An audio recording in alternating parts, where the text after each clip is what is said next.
direction des affaires religieuses et de l'insertion des diplômés en langue arabe. Nous avons également assuré le soutien habituel aux principales manifestations des confréries religieuses musulmanes et de l'Église catholique. Nous avons continué de magnifier la belle communion des différentes composantes religieuses de la nation dans la tolérance et le respect mutuel. Enfin, dans le domaine de la presse, mon gouvernement a procédé à la restructuration du secteur des médias avec le retour à l'orthodoxie en matière de déclaration d'activité et le respect des préconisations légales et réglementaires. Ces constats et ce bilan d'étape non exhaustif, j'ai essayé de vous en épargner puisqu'il était beaucoup plus long, nous amènent à constater l'exigence de poser des ruptures fortes. Des ruptures à poser, Monsieur le Président de l'Assemblée nationale, honorables députés.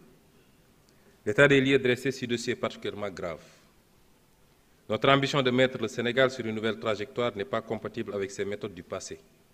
Là-dessus, nous avons reçu du peuple sénégalais un mandat clair, la rupture. Un changement profond de paradigme dans les politiques publiques s'impose, aussi bien dans le contenu que dans la méthode. Dans ce cadre, notre gouvernement a opté pour 7 ruptures majeures, dont les premières applications se sont traduites depuis le mois d'avril 2024 par des avancées concrètes et des réalisations tangibles.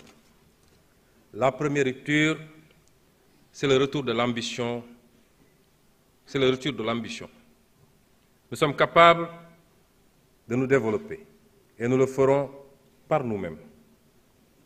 L'histoire sur les 2 derniers siècles ferait d'exemples de nations qui ont su, en une à 2 générations, passer de la pauvreté absolue au développement, ou du tiers au premier monde, pour citer l'ancien Premier ministre de Singapour, Lee Kuan Yew. Voilà l'ambition que nous avons pour notre pays. Pour cela, nous devons commencer par nous regarder autrement, pour croire en nous-mêmes. 3 siècles de traite, d'asservissement et de dépendance ont sournoisement diffusé un complexe du colonisé. Nous devons en sortir et inculquer à nos enfants une culture de fierté et d'ambition. Nous devons en outre sortir de la défiance mutuelle et voir l'avenir en confiance.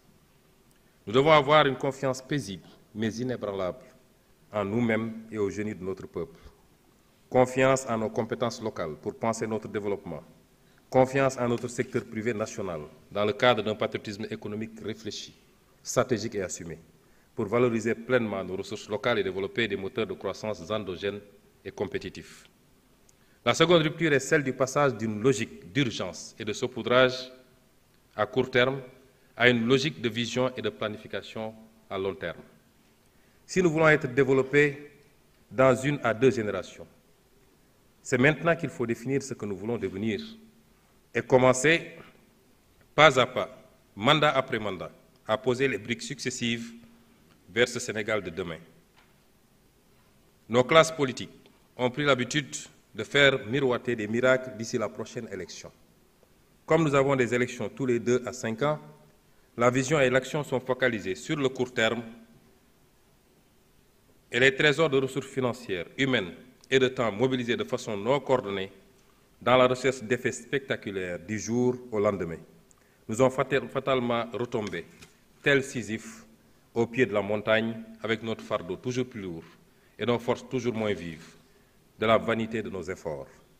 Dès lors, en lieu et place d'une vision ambitieuse, construite progressivement et méthodiquement, nous voyons une ribambelle de projets, d'urgences parfois douteuses, qui poussent comme des champignons et évoluent au fil de l'actualité et des inaugurations sur catalogue. Au final, l'action publique se résume essentiellement à du saupoudrage. Elle mobilise le temps et l'énergie de nombreux acteurs. Elle coûte cher, mais a peu d'impact. Les citoyens n'en sont pas dupes. Au demeurant, même si les leviers d'action contre cette gabegie leur manquent, ne nous y trompons pas. En votant massivement pour le projet, c'est bien cette culture politicienne du saupoudrage de courte vue que les Sénégalais ont rejetée avec fracas. Ils savent que rien de solide pour leur avenir et l'avenir de leurs enfants ne se fera sans une vision ambitieuse, une planification sérieuse et une exécution rigoureuse. Ainsi, une rupture avec cette culture. Notre gouvernement, en rupture avec cette culture, Notre gouvernement définira de façon précise le Sénégal que nous voulons pour demain, non pas en nous confinant à 2 ans, 5 ans ou la prochaine élection, mais armés d'une vision à 25 ans qui nous permette de nous attaquer de façon résolue aux batailles prioritaires pour sa mise en œuvre. Par ce moyen seulement, nous pourrons adopter des réponses sérieuses et durables aux aspirations des Sénégalais, en finalisant certaines et en initiant d'autres en passant. En finalisant certaines et en initiant d'autres et passant le témoin de génération en génération, en nous étant assurés que des fondements solides sont en place et les jalons posés. Pour chacune de ces batailles,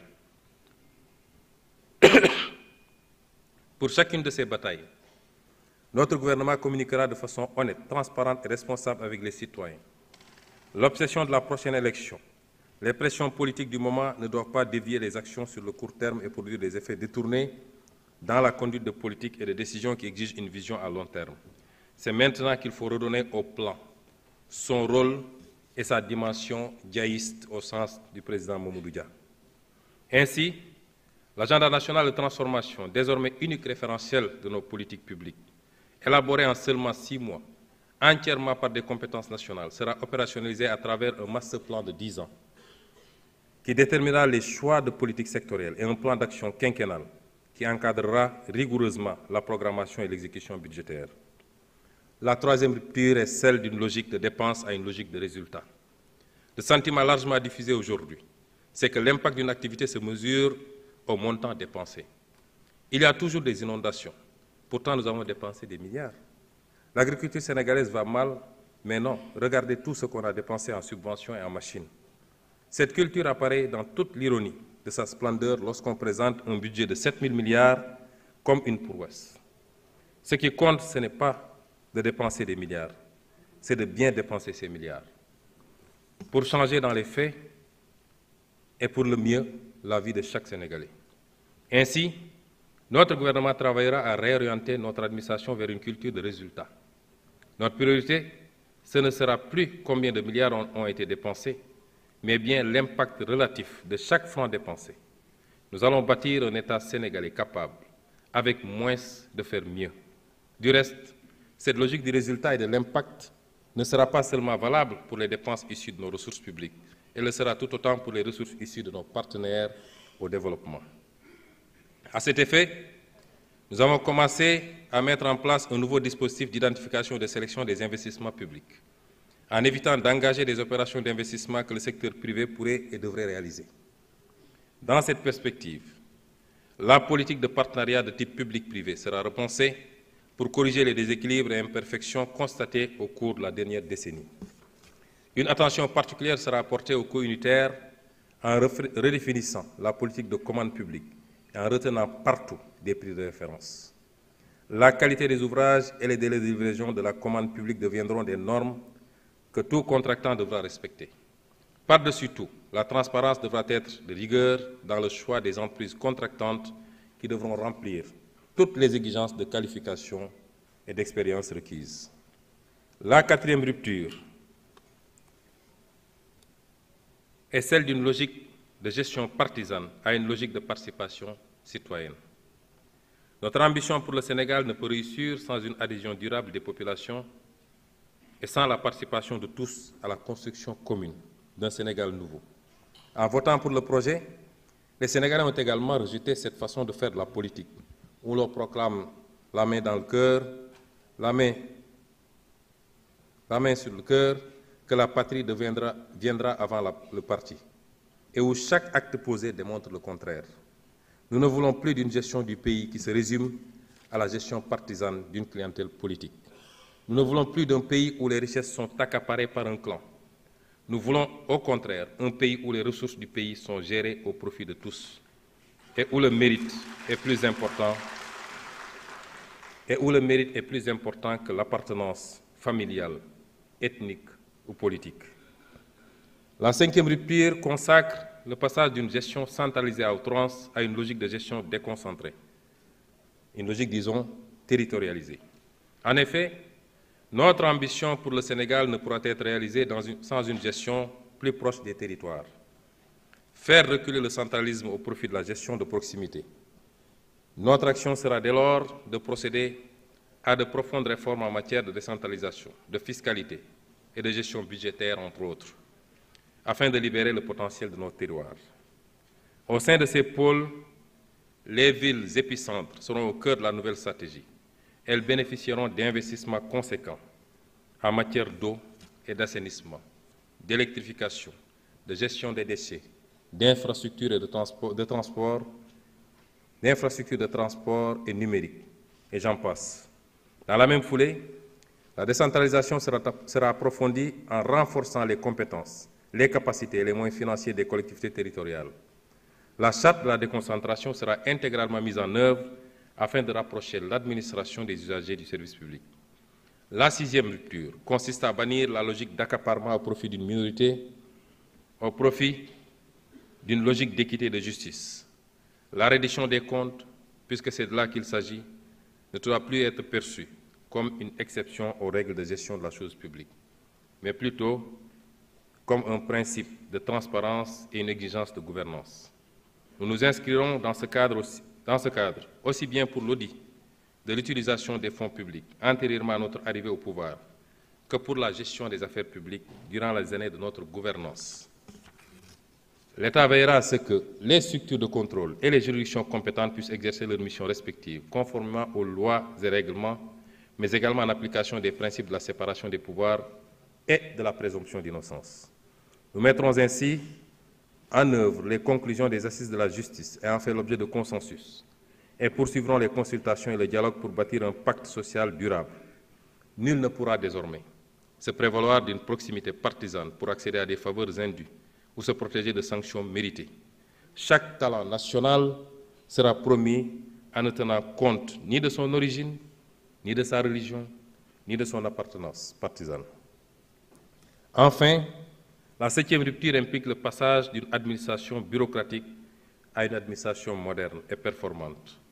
L'administration doit être le fer de lance de la conduite du changement auquel nous invite le chef de l'État. Elle sera plus attentive et orientée vers la satisfaction de l'usager. Le clientélisme y sera aboli, conformément à l'invite du chef de l'État aux agents de l'administration.